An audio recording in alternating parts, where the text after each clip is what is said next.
좋아요, 구독하기는 사랑입니다. 네, 안녕하십니까. 2018년 5월 29일 고품격 부동산 토크쇼 부동산 별별스타에 오신 여러분을 환영합니다. 자, 오늘 강 소장님이랑 또 특별한 이야기를 한번 준비해봤는데 요즘 우울한 얘기밖에 안 들리는 것 같아요.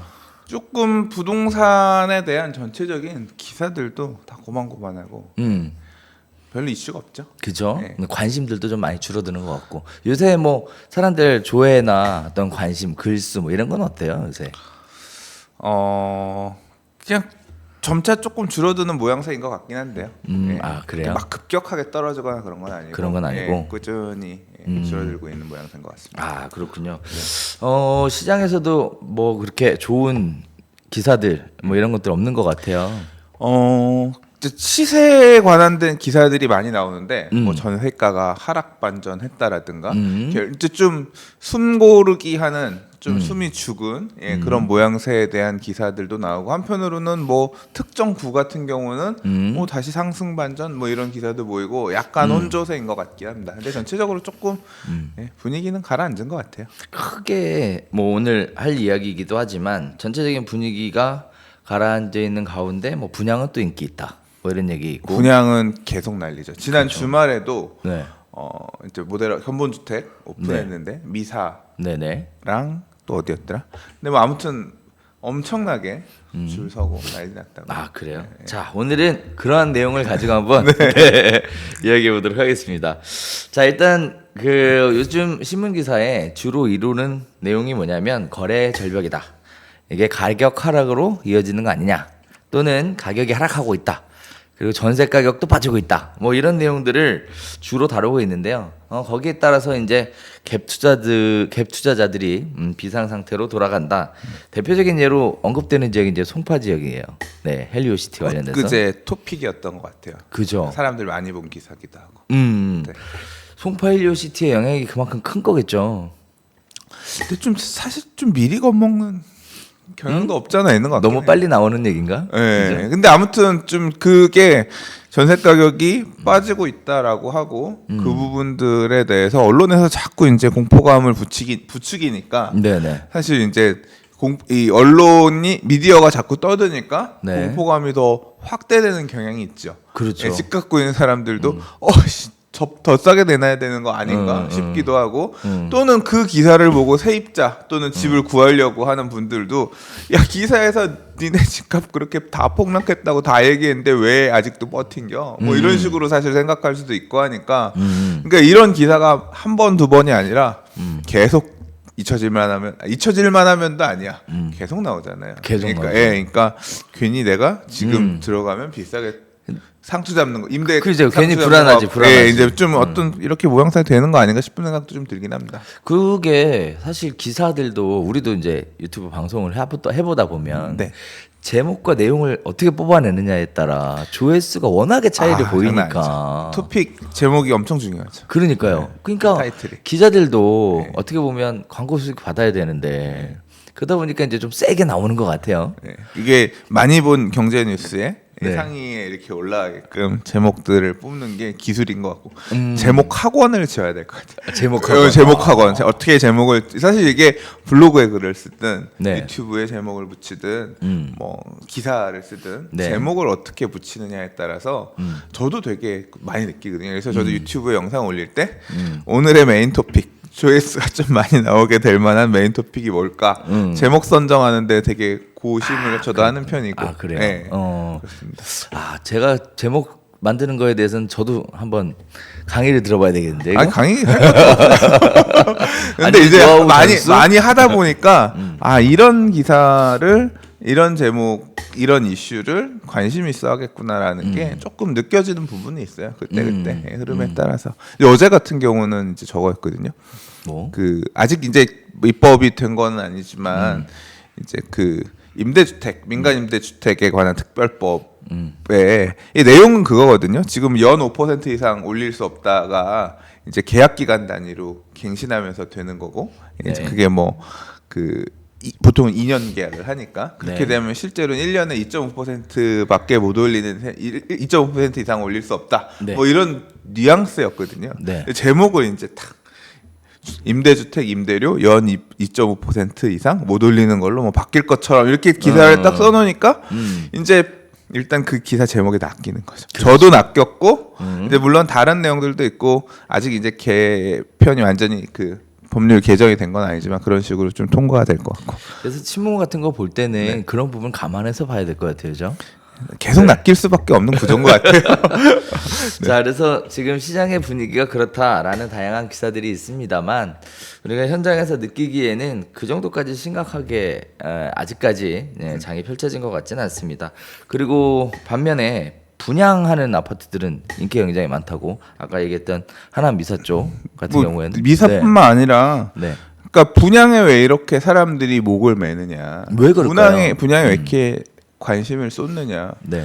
그냥 싸니까. 싸니까. 딱 봐도 이게 그러니까 절대적으로 야 그 돈이 뭐 몇 억이란 돈이 비싸냐 싸냐 말도 안 되는 소리 하지 말아라 그런 비판은 있으나 절대적인 가치에 모든 사람 말 그대로 모든 사람 누구에게는 얼마 하는 집이 싼 집일 수도 있고 비싼 그렇죠. 집일 수도 있죠. 그렇죠. 근데 몰리는 게 많다는 얘기는 그 분양가가 싸다라고 생각하는 사람들이 청약을 하는 거잖아요. 그렇죠. 자기가 청약해도 먹을 게 있다라고 생각하는 사람들이 청약을 하는 거니까.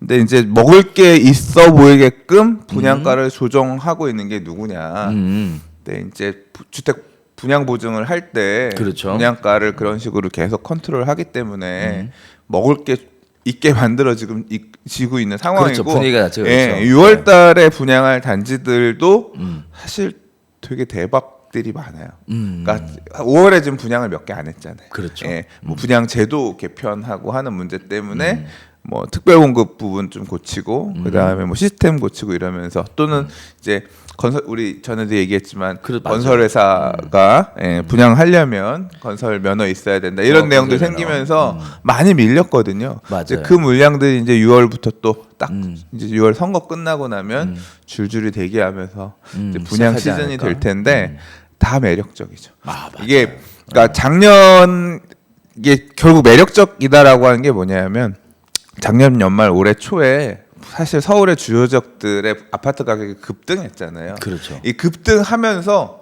이 분양가들이 되게 매력적으로 되어버린 거야. 그렇죠. 예, 주변에 가격들이 막 갑자기 올라버리니까 과거에 이제 봤던 분양가들이 과거에 정해놨던 분양가들이 되게 메리트 있어진 거죠. 이렇게 장이 참 좋을 때 분양을 해야 되는데 사실 종합건설에서 면허가 있어야만 분양할 수 있다. 그래서 제가 관심 있게 지켜보는 지역이 지금 분양이 연기가 되고 있어요. 네, 제가 이제 제 주변의 분들한테 네. 그 지역에서는 요 단지가 괜찮다 이렇게 추천해주는 단지가 찍어줘요. 이루어지고 있어서 네? 찍어줘요 어딘지. 경쟁률 높아지는구나. 그럼 안 되죠. 큰일 나요. 네, 큰일 나요. 댓글로 달아드리겠습니다. 네. 이게 아무튼 좋은 거 많이 나올 거예요. 그러니까요. 네. 그래서 얘기하고 있는데 아무튼 건설회사나 또는 조합 입장에서도 장이 좋을 때 좀 잘 나갈 때 이때 분양이 되면 훨씬 더 안정적으로 갈 수 있는 것 같아요. 그렇죠. 잘 팔아야 결국 일단 분양까지 성공적으로 잘 맞춰서 이제 재고 자산이 없어야 할인 분양 이런 거 할 생각 없이 그냥 다 빨리 마무리가 돼야 사실 마음 편하죠. 그렇죠. 자, 그래서 그런 부분들도 또 이슈였고 또 분양에 관련돼서는 또 미계약분에 대한 것들도 이제는 정상적인 절차를 밟아서 지난주에 난리 난 거 있었어요. 뭐가 그래요? 있었냐면 네. 당산 센트럴 아이파크라고 맞다. 예, 당세나에 이게 일반 분양이 많지 않았거든요. 당산동 상하현대 아파트가 재건축해서 한 재건축해서? 800세대 정도 지어지는 데인데 그러니까 그렇게 대단지는 아니에요. 그러니까 그리고 이 원래 중층 아파트 재건축이었고 그래서 이제 조합원들 받고 한 154개 정도 일반 분양이 있었는데 네. 이제 예당까지 끝났는데 부적격 또는 미계약이 8개 정도 나왔거든요. 예, 그 8개를 받겠다고 22,400명인가? 예, 이제 이 과거에는 소위 말하는 이런 걸 줍줍이라고 하잖아요. 견본주택 가서 줄 서서 줍줍하고 그랬었는데 이제 요새는 너무 문제도 있고, 그렇죠. 예, 줄 서는 것도 힘들고 사실 비효율적이죠. 그걸 맞아요. 하려는 사람들이 계약금 수표로 들고 가가지고 새벽부터 줄 서가지고 또 의도적으로 피 붙이려고 이렇게 작업하는 예. 것들도 있으니까. 그래서 그 인터넷으로 지금 하게끔 이제 바꾼다고 하고 이번에 인터넷으로 또 했고 인터넷으로 하는 데들 많이 있었죠. 네, 근데 이제 인터넷으로 아무나 예, 뭐만 19세 이상의 성인이면 누구나. 예, 누구나 넣을 수 있게끔 어차피 시행하는 입장에서야 팔기만 하면 되는 거니까 그렇죠. 돈 넣어줄 사람만 있으면 되는 거니까 누구나로 열었더니 뭐 22,400명 경쟁률이 최고 3,500대리든가 뭐 그런가요? 말도 안 돼. 그럼 이게 예. 로또 맞네요. 이제 경쟁률도 로또인데 네. 이제 그렇죠. 당첨돼도 네. 그러니까 급등하는 이런 가격대 상승분 고려를 한다고 하면 또 당첨만 되면 이게 저는 사실 잘 몰랐거든요. 아니 뭐 청약을 하더라도 저는 뭐 계약금 낼 돈도 없고 대출 받을 능력도 안 돼서 사실 그냥 제가 투자하기 위해서는 아무것도 안 보고 있는데 근데 전혀 관심 없어 보이는 것 같은 사람들이 저희 부동산님 이거 하셨어요? 라고 뭐 연락을 해오는 거예요. 네? 아 그거 지금 요번에 줍줍해요? 안 했네. 또 이거 되면 뭐 3억이라던데. 네? 그러니까 막 전혀 몰랐던 사람들도 그냥 일종의 로또 하는 식으로 그런 식으로 막 넣어보는 게 되는 것 같아요. 근데 이게 끝이 아니라는 거. 왜냐하면 지금 뭐 계속 분양 나오고 미계약 나오면 이런 식으로 하고 할 그렇죠. 테니까. 예. 그 지난주에 말씀하셨던 그 조합 보유분, 조합 보유분도 이제 공개적으로 매각. 다 그렇게 한다고요? 아니. 그러니까 그런 데 있으면 그런 예. 데들이 시작했더라고요. 예. 나오기 시작하더라고. 그렇지. 그래서 이제 워낙에 분양에 관심이 있다 보니까 이제 조합분에 대한 매각을 하는 게 이슈가 돼서 또 제 귀에까지 또 들려오더라고요. 그러니까 이번에도 뭐 조합 보유지들 그런 식으로 입찰 공고에서 매각됐는데 매각 가격이 낮지가 않아요. 맞아. 엄청 높게들 매각되더라고요. 그러니까 주변 부동산들이 조합 보유지 매각 가격 얼마를 홍보해서 조합원 물건들을 또 팔아요. 얼마까지 매각됐으니까 이 집 매물이 금매입니다. 뭐 이런 식으로 해서 또 홍보해서 팔고 하더라고요. 그렇군요.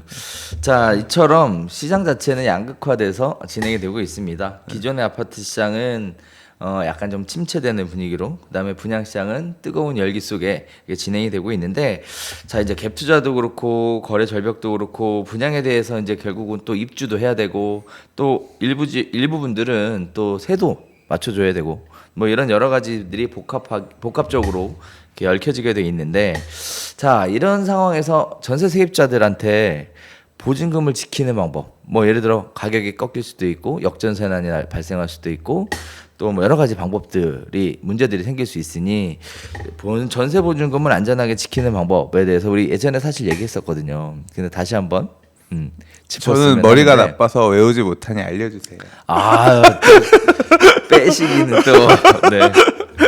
자 일단은 순서대로 좀 정리를 좀 해드릴게요. 일단은 제일 먼저 등기부등본은 뭐 계약할 때만 확인하는 게 아니라 뭐 사는 중간에도 중간중간 확인을 혹시 해봐야 후순위에 돼요. 뭐 대출 들어온 거 있지 않나? 그렇죠. 만약에 들어오면 사실 세입자 새로 들어온 세입자가 안 들어오죠. 그걸 해결해 줘야지 들어올 텐데. 그렇죠. 예. 네네 그런 부분도 있고 그 다음에 또 뭐가 들어올 수 있냐면 이제 압류 같은 것들 들어올 수 있어요. 일단은 무리하게 집을 샀는데 또는 뭐 운영을 하다가 여러 가지 형편이 어려워져서 압류가 들어오게 되면 이게 공매로 또 처분될 수 있는 가능성이 있기 때문에 등기부등본은 주기적으로 한번 확인해 보시는 게 좋을 것 같습니다. 등기부등본 열람하는 방법은 우리 강 소장님이 어떻게 하나 안 해놓으셨어요? 등기 동네 부동산 가서 여기 좀 떼주세요 하면 되는 거 아니에요? 왜 그러세요? 네. 대법원 등기소 검색하셔가지고 저는 항상 주소로 들어가거든요. iros.go.kr iros.go.kr 들어가서 이제 거기서 열람해서 보죠. 그렇죠. 열람하는데 휴대폰으로 저는 아이디 등록이 안 돼 있어서 항상 휴대폰으로 이 등록해가지고 해서 뽑아보거든요. 그래요? 700원이 들던가? 그렇죠. 500원인가 700원인가? 700원이죠. 예, 700원으로 바뀐 지가 언젠데 지금. 아무튼 그래요. 네. 자 그래서 등기부등본 정기적으로 열람하셔서 확인하셨으면 좋겠습니다. 자 다음에 두 번째 방법은 전세금 보장보험이라는 상품이 있어요. 주택도시보증공사나 또는 서울보증보험에서 가입을 하실 수 있는데 이 부분에 대해서는 일단 보증료가 보험료가 저렴하지 않다라는 부분 인지를 하시고 좀 알아보셔야 될 것 같은데요. 아무래도 세입자가 불안해하면 보험료에 대해서는 임대인이 부담하는 쪽으로 많이들 가는 것 같습니다. 또는 선순위의 세입자보다 선순위의 대출을 임대인이 희망하는 경우, 그럴 경우에는 전세보증보장보험을 임대인이 가입시켜주는 조건으로 해서 그러니까 전세가 진짜 목까지 차 있어서 세입자가 위험해서 안 들어오려고 하면 보증보험료 내가 내줄 테니까 그렇죠. 전세 걱정하지 마세요. 이런 식으로 해서 하기도 하고 맞아요. 그냥 그런 거 없이 야 그냥 전세권 설정하든가 네가 돈 내서 아니면 그냥 확정일자 받으면 되는데 뭐 전세 이거 뭐 걱정이라고 싫으면 마세요. 이렇게 나올 만한 물건들 같은 경우는 그래도 난 불안하니까 전세금 반환 보증보험 해주세요. 동의해주세요. 비용은 내가 낼게요. 이렇게 하기도 하고. 그렇죠. 예, 그럼 거의 후자일 가능성들이 많죠. 요즘 문제가 되는 것들은. 그렇죠. 전자들은 보통 주인들이 알아서 음. 대출이 목까지 차 있어서 후순위로 전세 들어오는 거 살짝 아리까리 하시면 제가 보증보험료 내드릴게요. 이런 식으로 해서 꼬시는 경우가 많으니까. 예. 그렇죠. 예. 일단은 송파 지역은 이 부분이 좀 이슈가 될 것 같아요. 지금 물량 풀리는 걸로 봐서는. 완기되면 근데 이게 참 그게 살짝 애매한 게 사실 그 부분도 헬리오시티가 입주를 시작을 하면 입주 물량 쇼크 때문에 전세가 난리 날 것처럼 역전세 난 얘기를 지금 하지만 그렇죠. 저는 가봐야 알 것 같아요. 왜냐하면 이주 수요 때문에. 예, 이주 수요가 적은 물량이 아니에요. 그러니까 작년에도 둔촌주공 아파트 네. 이주 시작할 때 인근의 강동구 쪽 전세들 물론 이게 그 수요층 자체가 말 그대로 좀 다르긴 해요. 둔촌주공 아파트들도 굉장히 오래된 아파트고 평수들이 작은 것들이 많았기 때문에 그러나 인근 지역 전세가에 영향을 끼친 게 맞거든요. 뭐 진주 아파트나 미성크로바 아파트 올해 7월 10월에 이주를 만약에 개시한다고 하면 하반기에 결국 뭐냐면 멸실로 인해서 이주한 이주 물량들이 일부 영향을 끼칠 수밖에 없는 거고요. 지금 이제 저도 보면 서초구하고 송파구는 사실 거리가 좀 있긴 있습니다만 서초구에서 이주하는 지금 이제 방배동 이 근처 일대 방배 6구역, 방배 5구역 네. 이제 이주들 계속 하기 그렇죠. 시작하잖아요. 하죠. 방배 13도 할 거고 하면 이주들 하면 이 이주 물량들이 인근의 동작이나 영향을 미쳐요. 그렇죠. 제가 어제 그거 관련된 기사를 좀 읽었어요. 기사를 보는데 기사 덧글 중에 보니까 이제 이 재건축 단독주택 재건축 사업 같은 경우는 다세대 주택들 있잖아요. 그렇죠. 예, 다세대 주택에 살던 사람들은 뭐 전세 2억, 뭐 2억 몇천, 3억 이 정도 하던 집에 살던 분들이 이주를 하려고 보는데 갈 데가 없어. 예, 주변에 인근의 방배동 다 재건축 이주하려고 지금 준비하고 있고 기존의 아파트 빌라나 다세대를 새로 지은 건 아니니까 결국 길 건너 사당으로 넘어와야 되는데 여기 뭐 집 지은 게 새로 있는 게 많이 있는 건 아니잖아요. 그렇죠. 예, 그러니까 여기도 비싸고 실제로 이게 멸실에 따른 이주 수요가 인근 지역 전세 가격에 영향을 끼치고 있다는 거예요. 그렇게 해서 전세 가격이 밀리잖아요. 그렇죠. 그분 얘기로는 덧글에서는 뭐 1억을 더 줘야지 갈 수 있다. 근데 물건이 없다. 뭐 이런 식의 얘기였는데 보세요. 빌라가 3억, 2억 5천 하던 게 이런 식으로 전세 가격이 불안하면서 3억으로 오르잖아요. 네. 야, 빌라도 전세가 5천만 원 올랐는데 아파트도 빌라가 3억이야. 우리 아파트 전세 더 올려야지. 이런 식으로 해서 이 도미노 현상이 상승 압력이 인근 다른 주택으로도 생기거든요. 그렇죠. 예, 항상. 생기죠. 예, 그래서 보면 이주가 시작되면 결국 주변의 임대 가격의 영향을 그런 식으로 밀어 올리면서 끼치기도 하더라고요. 이제 그런 부분도 고려를 하고, 그러니까 그렇게 본다고 하면 송파의 헬리오시티 입주 물량을 못 채우는 것도 급급하다라고 하지만 일단 전반적으로 예. 제가 또 어저께 새롭게 접한 정보에 의하면 네. 요새 입주장들이 네. 다 조용하대요. 입주장이 입주장 자체가 그러니까 다시 얘기하면 특정 지역에 국한돼서 발생되는 문제가 아니라 공급 물량들이 군데 적체가 돼 있다는 얘기죠. 지금 입주 자체가 물량이 전체적으로 많은 상황이네요. 예. 그래서 그런 부분들도 같이 고려해 본다 그러면 아마 역전세난은 발생할 것이다. 아니죠. 발생할 가능성이 있다? 발생할 가능성이 높다. 높다. 네, 발생할 가능성이 높다. 이렇게 보고 있고요.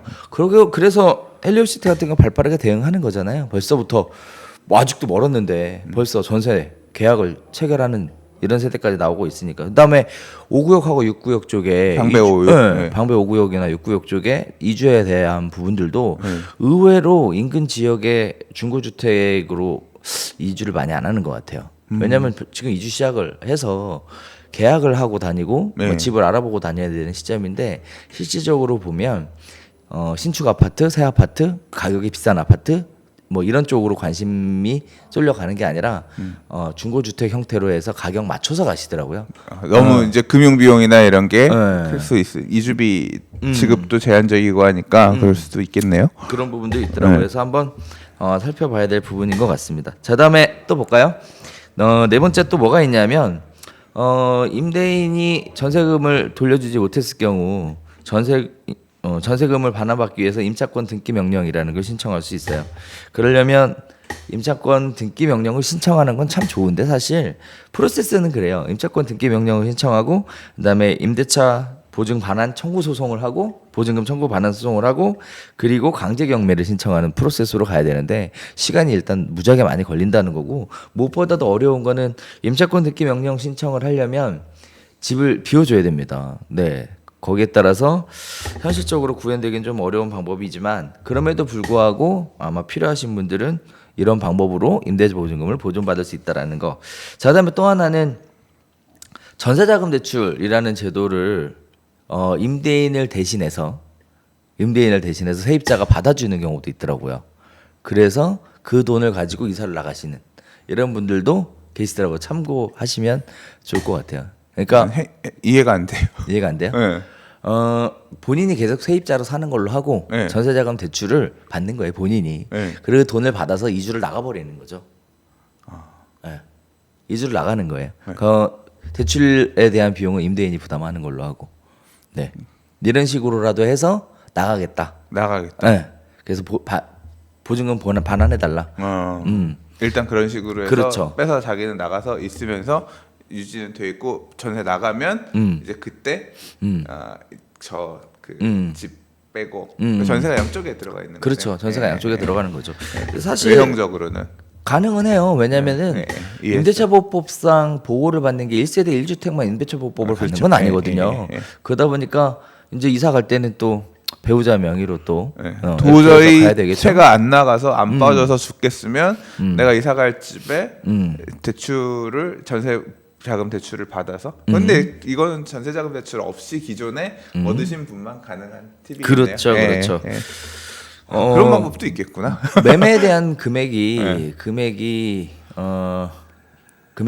매매에 대한 담보 대출보다 전세자금 대출이 훨씬 더 많이 나오니까. 많이 나오니까 그런 것도 있죠. 그런 부분을 활용하시는 분들도 있으신 것 같아요. 그러니까 사실상 대출을 임차인이 받은 게 아니라 임대인이 받은 거죠. 그 임차인은 전세 보증금을 안전하게 돌려받는 것이고, 네 그런 방법들도 있고요. 그다음에 담보 대출을 조금 더 한도를 늘려서 받은 다음에 상환해 주는 경우도 있더라고요. 요새 뭐 이것저것 다 막혔는데 그 사업자 대출은 가능하다고, 아직까지는 가능하다고. 지난주에 재개발 투자를 전문으로 유치하는 네. 매수자들을 드립다 만들어서 미는 전문 부동산 분하고 얘기를 했는데 사업자 대출도 많이 활용한다고 하더라고요. 아 그래요? 예, 재개발 구역에 물건 사고 임대사업자 내고 사업자 대출 쓰고 해서 대출 뽑아내고 뭐 그런 식으로도 활용하신다고 하더라고요. 실무에서는. 예. 그래서 그런 방법들이 있으니까 총 정리해보면 6가지 정도 방법이 있는 것 같아요. 그래서 전세 보증금도 안전하게 지켜보시기를 바라겠습니다. 자 이번에는 재개발 재건축 얘기 한번 해볼까요? 무섭다. 말씀하세요. 네. 무서워요 벌써. 그죠? 반포 현대 아파트. 예, 거기는 그냥 뭐 부담금이 예상보다 좀 더 많이 나왔지만 일단 밀어붙이겠다라는 쪽으로 방향을 잡으신 것 같더라고요. 그렇죠. 예. 뭐 조합에서 총회할 때 뭐 난리가 났었다고. 네. 아 그래요? 네. 그것까지는 몰라. 뭐 조합원 중에 뭐 이렇게 해서 뭐 할 수 있냐, 뭐 빚 얻어서 재건축하라는 거냐, 뭐 여러 가지 얘기들이 참 심각하게 있었다고도 합니다.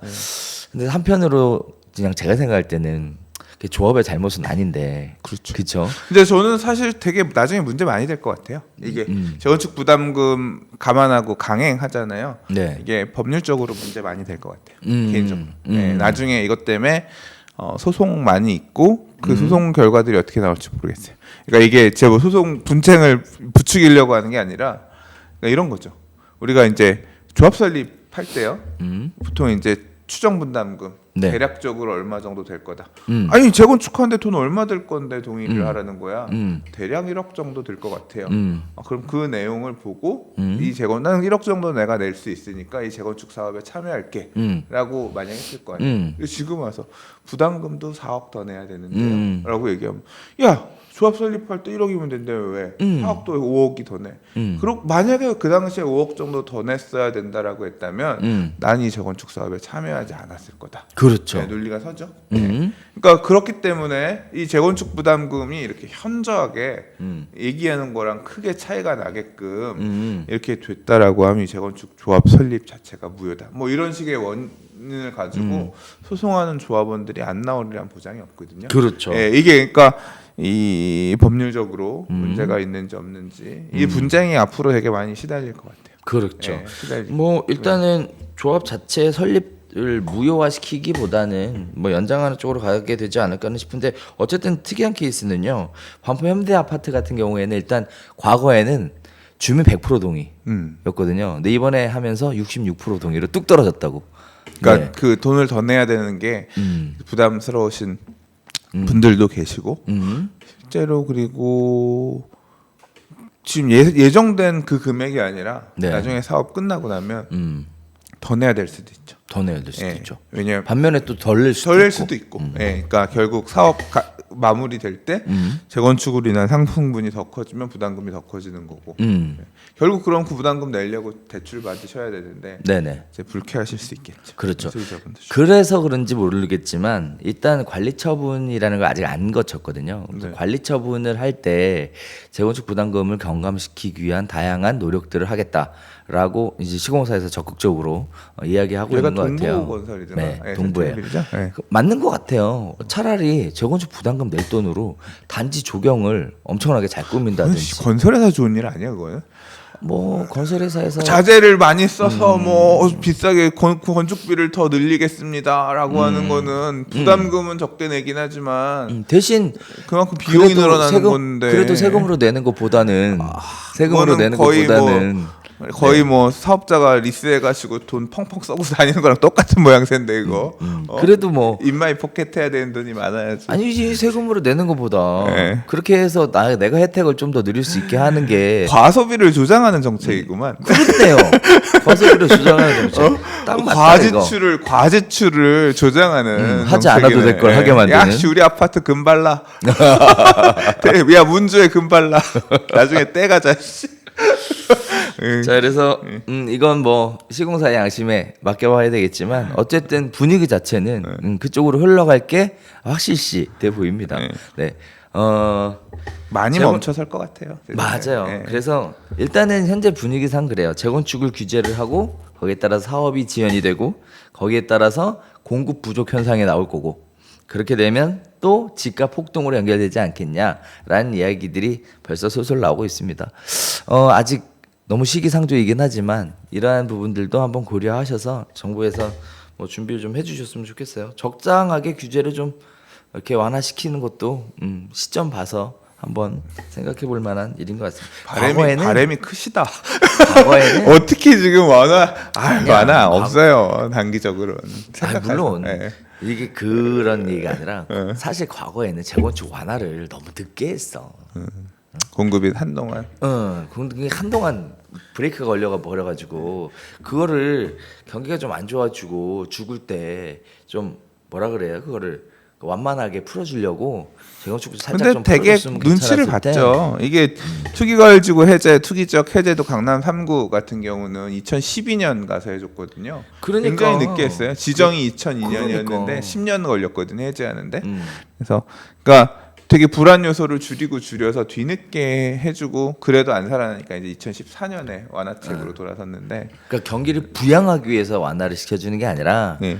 어느 정도 공급이 필요한 시점에 가서는 완화를 시켜주는 것도 관심이 약간 아니야 좋았었을 때. 완화 했었어요. 하긴 했었는데 그러니까 원래 서울시 같은 경우에 3종 일반 주거 지역에 용적률 250%였는데 올려줬었지. 예, 그게 이제 2011년 12년 그때 나왔어요. 그러니까 재건축 활성화하기 위해서 바꾸긴 했어요. 다만 시장에서 반응이 없었어요. 그건 뭐냐면 경기가 너무 불씨가 꺼져 버렸는데. 그렇지. 그러니까 그게 너무 시간이 걸린 거예요. 그러니까 좀 그러니까. 촉진을 좀 더 빨리 했었어야 일찍 될 수도 했었어야 있겠죠. 된다는 예. 거지. 벌써 시그널 잡혔고 시세가 빠지고 여러 가지 문제 생겼다는 걸 본인들도 인지를 하셨을 텐데 본인이 누군지 모르겠네. 자 미리 좀 해주셨으면 좋았을 텐데 이번에도 그런 우를 범하는 실수를 안 하셨으면 좋겠습니다. 자 이제 재개발 관련돼서는 짧게 하나 있죠. 아이, 왜? 그게 아니라 네. 이제 그 재개발 관련해서가 아니라요. 지난 주말에 시공사 수주전이 여러 군데 있었어요. 재개발, 그래요? 재건축 다. 그래서 문정 134 단독주택 재건축 같은 경우는 현대 엔지니어링 대림이 이제 컨소가 시공사 네. 먹었고 과천 4단지 같은 경우는 GS가 먹었고요. 네, 시공사 선정됐고요. 그다음에 이제 뭐 흑석 9구역은 롯데 건설이 시공사 선정됐고. 대치상용은 어떻게 되는지 모르겠네. 이제 거기는 날짜가 다른가 아마 그렇겠죠. 이제 이렇게 작년에 시공사 수주전 안 했던 여러 지역들이 이제 시공사 선정들을 또 이렇게 하면서 가고 있다. 그러면 사업이 좀 시공 선정이 되면 탄력을 받아서 이제 시공사 수 선정하면 그 다음에 이제 분양 신청들 할 거고요. 예, 분양 신청하면 그 이후에 관리처분 계획 수립해서 이주하고 이제 그런 분양 물량들이 재건축 단지들 근데 같은 큰일 경우는 났다 강소장님. 예. 재건축 안지기라도 얼마 안 남았는데 예. 이렇게 다 추진해 버리면 이제 재개발은 역사 속에 사라지는 거 아니에요? 재개발은 곧 없어질 것 같아요. 재개발은 없어질 것 같아요. 예. 그래요? 예, 신규 구역 지정을 안 하기 때문에 그러니까. 지금 하고 있는 애들 다 끝나면 그러니까 투자자의 관점에서는 우울한 소식일 수도 있겠습니다. 아니요. 그렇지 않나요? 새 아파트가 많이 안 생기면 좋아요. 그래요? 예. 저는 역세권의 새 아파트. 아직까지 재개발이 끝나려면 그래도 시간이 충분히 있다. 뭐 공급 물량도 기존에 있었던 부분도 있고 그리고 새 아파트가 더 안 생기면 그래도 그나마 똘똘한 집을 갖고 있는 사람들이 이게 결국 부동산이라고 하는 게 입지와 희소 가치의 재화잖아요. 예, 그러니까 재개발로 새 아파트가 안 만들어지고 지금 정부가 서울시가 추진하고 있는 형태대로 도시 재생 사업이라든가 소규모 주택 정비 사업, 자율주택 정비 사업, 소규모 재건축 사업, 가로주택 정비 사업. 와 맞네. 그러니까 가로주택 정비 사업 1만 제곱미터 이하 규모에서 서울 같은 경우는 지금 7층 이하로 유지하고 있는데 그냥 7층 이하짜리 난쟁이 아파트, 소규모 난쟁이 아파트. 또 난쟁이라면 예. 안 되지. 자율주택 정비 사업 같은 경우는 결국 모여가지고 다세대 주택 빌라 지으라는 거거든요. 그러니까 원래 80평, 7, 80평 되는 땅 사가지고 빌라 짓던 걸 20평짜리 단독 뭐 2, 30평, 3, 40평 가지고 있는 사람들 집 몇 집 모아가지고 빌라 단지 지으세요. 뭐 이런 개념이거든요. 그런 집들만 지으면 기존의 새 아파트들, 기존에 있는 그냥 괜찮은 입지에 있는 아파트들 가지고 있는 사람들 같은 경우는 되게 좀 기분 좋지 않겠어요? 야 나를 대체해 줄 수 있을 만한 새 아파트 공급이 더 이상 안 되겠구나. 그래서 제가 사실 질문의 요지는 그게 아니라 강 소장님 원래 전공이 재개발이잖아요. 전공을 바꿔야 되나 해서 상관없어요. 아닌가요? 재개발이란 말이 없어지는 것도 시대의 흐름이고요. 재건축이란 말도 아마 없어질 거예요. 네. 구조적으로 재건축하기 힘들어지는 시대가 될 거라서 도시가 성숙하고 서울이랑 재개발 재건축이 이런 식으로 활성화되는 우리나라라고 하는 게 굉장히 어떻게 보면 일시적인 그런 현상이었을 수도 있겠다는 생각이 들어요. 예, 너무 아무것도 없던 나라였기 때문에 급성장하면서 과거에 뭐 유럽의 이런 도시 국가들 이런 데들은 굉장히 오랜 기간 도시가 숙성하면서 그게 만들어졌지만 우리나라 같은 경우는 뭐 사실 전쟁 이후에 갑자기 다 세워진 그런 거잖아요.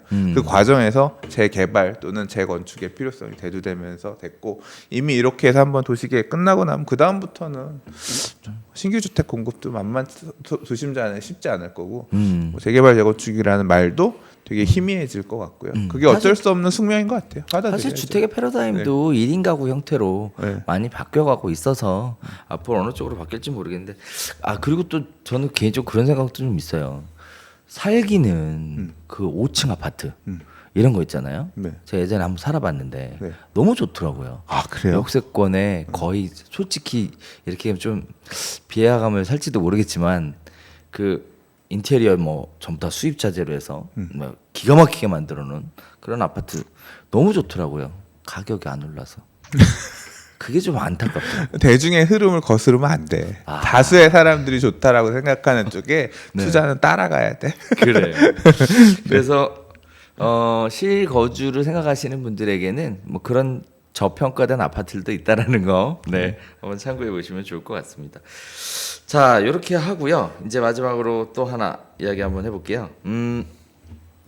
과거에는 분여에서 집값을 중개업소가 낮춰서 내리는 거에 대해서 불만을 제기하시고 뭐 이렇게 얘기하셨고 요새 그 얘기 얼마 좀 부녀의 얘기 별로 안 들리는 것 같아요. 그렇죠. 그러고 보니까. 얼마 아래로는 뭐 매물을 등록하지 마라. 네. 뭐 이런 식의 외압이 좀 있었다면 네. 이제 좀 분위기가 바뀌었더라고요. 아 그래요? 네, 바뀌어가지고 네.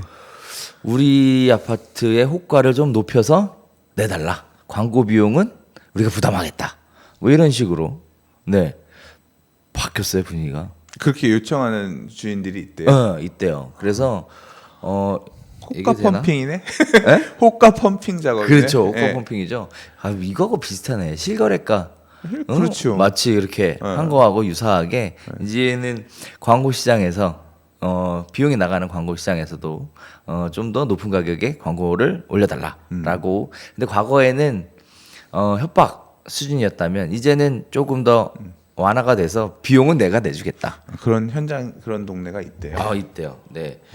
자 그래서 지역을 얘기하면 안 되니까. 그렇지. 네. 그걸 얘기하면 안 돼. 그렇게 하고 있답니다. 근데 이거에 관련해서도 재밌는 얘기가 일단은 허위 매물을 등록하는 게 아니니까. 네. 왜냐면 높게 얘기하는 높게 거 얘기한 이 금액에 거니까. 팔리면 땡큰 거니까. 호가를 등록하도록 되어 있잖아요. 네, 호가를. 그렇죠. 예. 그렇죠?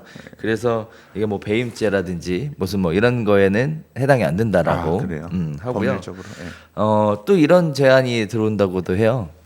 중개보수 많이 줄 테니까 팔아달라. 그래서 그만큼 거래가 어렵다는 얘기의 반증이기도 한데요. 이런 부분들에 대해서는 또 초과 중개보수라는 걸로 법적으로 금지하고 있는 상황이에요. 그래서 법률적으로 각 시도 조례에 정해져 있는 중개보수 범위 내에서 받을 수 있게끔 그렇게 돼 있다는 것도 참고해 보시면 좋을 것 같습니다. 과거의 분야의 반응과 지금의 분야의 반응이 좀 많이 달라졌다는 거. 네. 그것도 한번 참고해 보시면 좋을 것 같습니다. 요새는 사실 매수가 조금 예전 같지 않고 약하니까 이제 사실 막 예전에 내놓으면 팔리고 막 그런 느낌이었다고 하면 지금 약간 소강 상태로 가니까 매수가 귀한 시절이니까 홀대하지 못하는 건가?